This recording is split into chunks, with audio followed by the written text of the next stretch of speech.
আছে কাঁচা ডিমের মেয়োনিজ খেতে পারে না, গন্ধ লাগে। এই উপায়ে যদি মেয়োনিজ তৈরি করেন কোনো গন্ধই থাকবে না। এই যে 3টা ডিম ভেঙে নেওয়া হয়েছে, এখন বাকি উপকরণগুলো দিয়ে দিচ্ছি।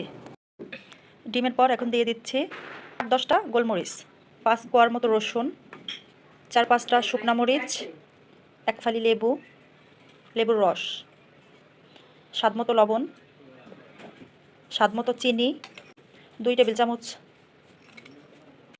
গুঁড়া দুধ দেওয়া হচ্ছে, 2 টেবিল চামচ উঁচু উঁচু টমেটো সস যাচ্ছে ফ্লেভার এবং টেস্টটা ভিন্নভাবে স্বাদের করানোর জন্য। কালার এবং স্বাদ ভিন্ন করতে টমেটো সস দেওয়া হচ্ছে, সামান্য সয়াবিন তেল। সমস্ত উপকরণগুলো দেওয়া হয়েছে। এখন ব্লেন্ডারে একটা ঘুল্লি দিতে নিয়ে যাচ্ছি, আর মাঝে মাঝে তেল অ্যাড করা হবে। 1 কাপ পরিমাণ তেল কয়েক ভাগে ভাগ করে দিয়ে ভাগে ভাগে একবারে দেওয়া যাবে না।